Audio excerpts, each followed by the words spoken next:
Hey guys, welcome back. Happy best month of the year, in my opinion. October is my favorite month, as you can kind of see with some of my Halloween decorations back here. I just felt really inspired to film this video today because this concept has been coming up a lot with my own clients, and I know that it's something that I struggled with too, and so many of you do as well. The concept of the weight gain and being the heaviest that you've ever been in your life in recovery can truly feel like one of the toughest parts of recovery. And I have talked about this obviously many times before and different ways of looking at it, but this one I think is even more important to mention. So we're going to talk today about why the weight gain happens in the first place, and likely why, if you're struggling with this, it's staying stuck. And of course, we're going to start by talking about this just a little bit from the biological perspective, because I think that's important to include here, because it is a very important part of explaining this process. But I am going to also talk about this from an emotional perspective, even more so than I have talked about thus far. So if that's something that you're interested in, then please stay tuned for this episode of Done with Dieting. Hey guys, I'm Jessie Riemann, and I'm a certified eating disorder recovery coach, personal trainer, and manifestation coach. And on this channel, we talk about how to overcome eating disorders and body dysmorphia, and how to manifest your dream life using self-love techniques and by building more confidence. Basically, I'm going to help you fire that negative inner self-critic and help you unleash your inner confident badass. Thank you guys real quick for, again, all your patience with the lack of videos. I am still working on my vocal issues. What I have discovered now through hiring a speech language, or through doing a speech language pathology program, is that over the last year and a half, since I've had my entire business online now through Skype and Zoom, and of course doing YouTube videos for the first time in my life, because I've always had an active job prior to that, is and scientists are finally studying this ever since the pandemic, and talking online on platforms like Zoom and Skype tends to make us use our voices in a different way, not just with elevating your volume, which it's crazy. They've said that the brain, when somebody is on the screen, you're talking to them on the screen, your brain perceives them to be much farther away, so you naturally start to talk louder, and so that's been causing strain. In addition to some just other things. So it's improving. It already feels so much better the way now that I'm talking right now. So just know that as I'm able to, I will get videos up.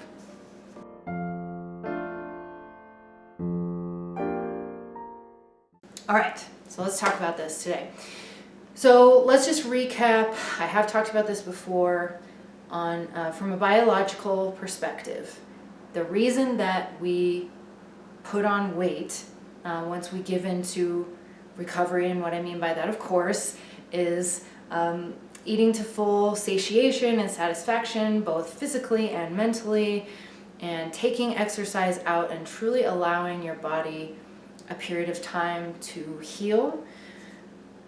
Your body will very quickly put some weight on. Some of it can be temporary, in order to create a cushion. Now, I've kind of explained this before, but I'm going to say it again just because I think it's a really helpful reminder. If I were to break my wrist, right, the first thing that's going to happen is it's going to swell. Now, that swelling happens in order to, one, protect my wrist just in case I were to hit it up against something again. There's going to be a cushion of water there to make sure that if I were to create another trauma there, that it's not going to create more damage. The other reason that swelling happens is because water helps to flood nutrients to that area much faster so that my wrist can heal quicker. Now, if I break my wrist, I'm not going to look at my wrist and go, oh my God, my wrist is so fat, right? It's not a fat thing. It has to be there for healing. And as my wrist heals, that swelling will gradually go down. I cannot rush the process, because if I rush the process, then my wrist is not going to heal properly. I'm going to re-injure it and make the problem worse. So the same thing happens with your body. It has to go through this healing process in order to heal your metabolism, your hormones, your thyroid, any organ damage that was done through starvation or malnourishment. And it's also because if you've literally done any form of restrictive diet, or had an eating disorder, or done crazy amounts of exercise, once you give into this process, your body doesn't know if that type of restriction or extreme exercise is going to happen again.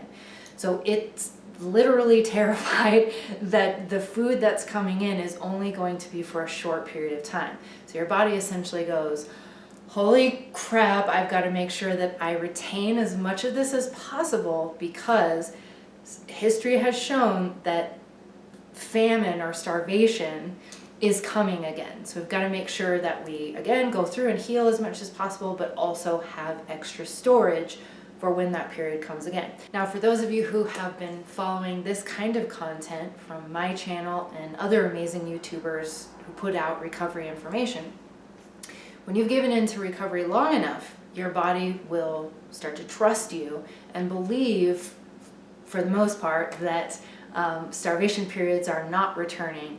And that's when your cravings come down, your appetite gets smaller than it was usually during recovery when you have extreme hunger.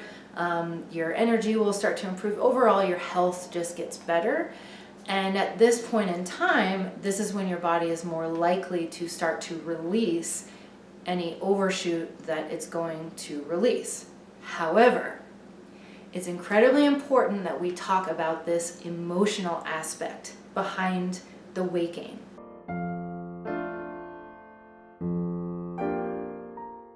Now, I've talked about this before. I've pulled out the Louise Hay You Can Heal Your Life book, and I've also talked about this on Instagram lots of times. And that is the concept that our body literally sends us messages in the form of chronic illness, chronic health problems in general, chronic pain, chronic weight issues, when there is something on a deeper, more emotional level, usually from traumas, a lot of times from childhood, that we have been suppressing and or repressing, literally shoving it down, pushing it away, not dealing with it because we haven't known how to. And it's trying to get our attention so that we finally deal with those emotions and heal them, right? So it's not enough to just say, you need to get over it. Like, you should know by now, if you watch my content, that approach does not work. It's something that I have struggled with my whole life. I know every single one of you guys have too, because you wouldn't develop an eating disorder in the first place if you were super kind and super self-loving to yourself. So it's incredibly important to look at the fact that the weight gain aspect of recovery, and if you are even further than that, you're stuck in quasi-recovery and you feel like your weight is stuck or it just keeps going up even. I've heard that before. If that's happening to you, beyond what we've already talked about in this video as far as the biological reasons, once you've looked past that, your body is trying to send you a message, okay? Here's the thing that I see with literally 100% of people who feel insecure about their weight in recovery. They're already feeling insecure about themselves to begin with. Like I said, that's what causes an eating disorder in the first place. Then as they go through recovery, they end up having to go through the very thing that they were the most terrified of having happen in the first place, which is gaining weight and potentially being heavier than they've ever been in their life. Literally releasing control of that altogether, which makes them feel even more insecure, right? So then it's like you take the level of negative self-talk and self-hatred that I guarantee you had before, and now it's exacerbated because you're going, the thing I didn't want to have happen is happening now, so now I really can't accept where my body is. And then paradoxically, what tends to happen is either your weight will stay stuck or it will continue to go up. The worse you tend to feel about yourself, the worse your self-talk becomes, and this repeats a cycle because your body is trying to get your attention in some form or another, very likely something to the effect that it desperately needs your love and acceptance as it is right now. And I know what you're saying. I can't do that. I've never been this heavy before. How am I supposed to accept myself the way I am right now? My body's so uncomfortable. I promise you guys, I hear this stuff all the time. I went through it. I get it. So I want to first start by validating your feelings. Of course you feel that way. Of course it's uncomfortable and scary and it doesn't feel good, and yeah, it's everything that you were afraid of happening in the first place. It's so incredibly important to validate that first, and then start to become more inquisitive about what it is that your body is trying to tell you and what it needs from you. Now, here's a really good way of put this in perspective for you, okay? So let's say that I take my inner child, right? Let's say I have me at 6 years old right in front of me, okay? And she's the one that feels like she's having issues with her weight. And I am adult Jessie coming with this kind of parental energy, right? And let's say I've got her right here, and I look at her and I go, I cannot accept you at this weight. You are overweight. You are disgusting. I'm going to need you to hurry up and get rid of this weight. I mean, I love you, but at the end of the day, I cannot accept you like this until you release this weight. Now, tell me how a 6-year-old is probably going to respond to an adult speaking to her that way. Do you think she's going to be like, oh, okay, cool, I'll get right on top of that, and not feel insecure? No, absolutely not, right? She is now going to feel fearful and even more insecure, unloved, unaccepted, and will very likely feel the need to feel protected and need to protect herself. So here's what I always see, okay? Every single one of us has had types of trauma in our childhood. And it does you no good to compare it to somebody else's because it's all relative, and all that matters is that it was traumatic to you, okay? So there was something in your childhood that made you feel like either you weren't good enough, you weren't protected, you weren't accepted for how you were. And usually if we're talking about this weight aspect, it does go back to childhood somewhere, or you saw somebody else, like maybe in your family, not be accepted and loved for who they were because of their weight, okay? So this imprinted something on your brain from a very early age. Then what happens is, when we're that little, we don't know how to deal with that kind of trauma. So we develop sort of like a protector part of our personality that comes in, that usually takes on the form of a more adult parental kind of energy that says, again, this is inside our own minds and bodies, you will not ever let this happen again, because look what happens when you do. You do not get love, you do not get acceptance, you do not get to feel protected, and that is not okay. So in this particular case, what we tend to do is think, if I can control my food, if I can control my body, if I can make my body look exactly the way I want to, then I'm always going to get control, love and approval, protection, security, these kinds of things, right? The problem is that little child is still within us and still needs to be 100% fully loved, accepted, valued, and protected. And it's coming through, I'm telling you, I see this all the time, as a symptom of the weight gain or weight continuing to go up, or it's staying stuck, what have you, is a symptom of that inner child saying, I just desperately need somebody to make me feel like I don't have to change in order to be loved. So herein lies the paradox, right? You have this inner child part of you that needs that desperately. But then the more weight you gain, or the longer your weight is staying in a zone where you feel like it's not acceptable, the less you then give yourself 100% love and acceptance and approval, and right? So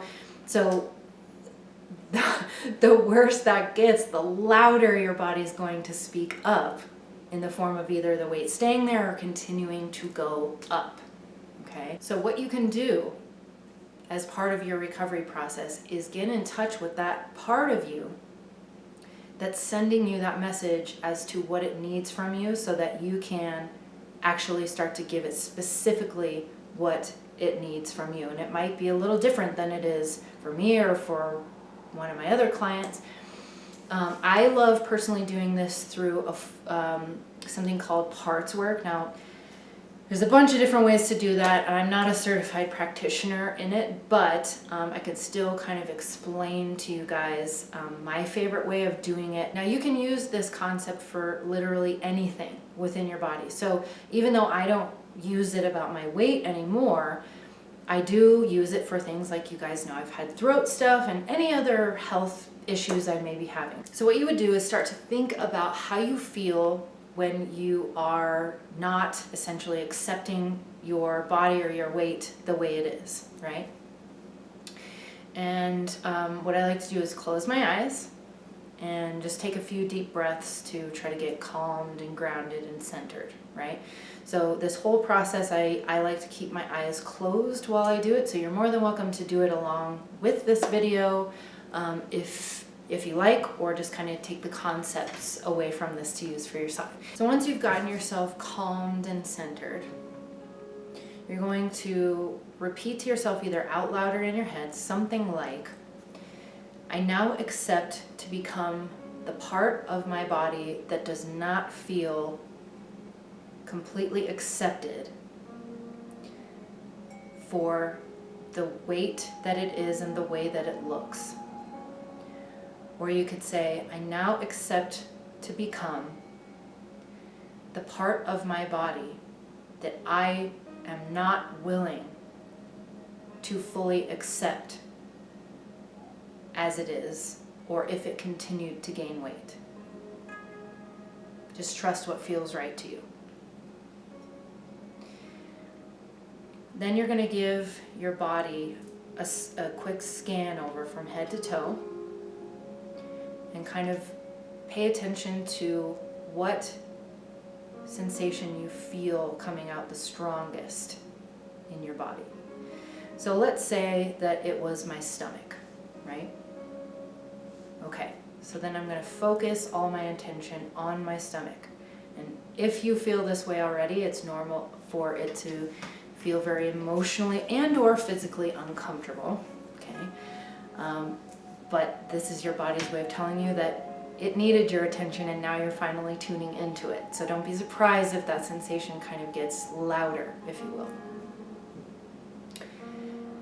Then you can ask yourself, what does in this case, your stomach or that body part feel like? So let's say this was me and I said, my stomach is feeling heavy and hot and it feels like a burden. It feels like it's too much, right? So I'm just spitballing. You're gonna get your own messages from your body, so just trust whatever messages come through. It's gonna be completely intuitive. Try not to think too much about it, but just trust whatever comes through. And then I like to ask that part of my body how it feels emotionally. And again, just trusting whatever messages come through. Now, as you are asking your body these questions about how it's feeling emotionally, it's very, very important to do everything in your power to, as you're getting these messages, validate your own emotions by almost saying in your own head, I hear you, I value you, I understand. And then just keep asking it, what else do you need me to know? Now, I'll go into this in more detail at a later point, but you'll be surprised what kinds of messages come through when you really start to tune into your body. It's also very, very important to ask your body, after you've asked it how it's feeling emotionally, to ask it what it needs and what it needs from you. Don't judge the answers that you get. With my own personal experiences with this, I've gotten a lot of messages about needing more self-care and to not feel judged for being the way that I am. So here's the thing. Because the only person that we can truly have any kind of control over is ourselves, it's so incredibly important that you take these messages and recognize, wow, I need to give this to myself in order to be able to fully heal. Now, of course, we want to surround ourselves with as many loving and supportive and accepting people as possible. And I highly, highly encourage that if you have toxic, unaccepting, cruel people in your life, that you set boundaries with them and possibly, if it feels right to you, create at least temporary distance from them, if not altogether, depending on what feels right to you. But you will also attract a better quality of people the better you treat yourself. So again, going back to, if you are feeling frustrated with where your weight is right now, or that it keeps going up, or it's been however long and it's still there, understand that your body is desperately trying to send you a message. It's trying to get your attention. It's like, hey, I'm here. If you're not going to notice me, I'll get bigger. Oh, you're still not noticing me, I'll get bigger. Like, will you please just, hello, like, please pay attention to me, until you finally do and go, okay, instead of being cruel to you, which clearly is having the opposite result that you want, you got to come in there and go, okay, I got to look at this from a different perspective. What does my body actually need? What have I not been giving to my body? What did it need when I was a kid that maybe, even though my parents did the best they could, maybe what were they not able to give me that I still need? And I promise you, you're going to find what it is within those deep emotions, what's causing that weight to stay where it is or stay stuck. Again, we have a disclaimer here, keeping in mind if your body is meant to let go of overshoot depending on where you were before your eating disorder started and what have you. So I always want to put that in there. I'm not telling every single one of you that the healthiest thing to do is lose weight, but for those of you that feel like it is something that could happen but isn't, this is the place to look, okay? So I'm happy to talk about these concepts in more detail if you would like for me to. I sincerely hope that this was helpful to you guys. I know that the weight stuff is super hard. It's super challenging, but it's also an opportunity to learn more about ourselves. It's an opportunity to grow more as a person and to truly cultivate self-love like we never have before. And this is your opportunity to do that, to meet your needs, to learn what those needs actually are by asking the one person who knows more about you than anybody else in the world, and that's yourself and your own body, okay? If you would like more information about how the body works, I highly, highly, highly suggest picking up the book, You Can Heal Your Life by Louise Hay. It's truly my favorite resource to go to. It's transformed my life and opened my eyes and blown my mind to things that I was super frustrated about that were going on with my body, that once I looked at the emotional cause, I was able to go, oh wow, I have been ignoring this, this message that my body's been trying to give me for years. And once I've started to listen, the better my health has gotten. So if you like this video and like to see more videos like this one, be sure to subscribe and click the bell so you never miss an update on future videos. And if you did find this video helpful and enjoyable, please, oh my gosh, blah, please feel free to give it a thumbs up. It really and truly does help us to reach more people who also wish to learn how to have more self-confidence, how to love themselves more, and how to be done with dieting. Bye guys.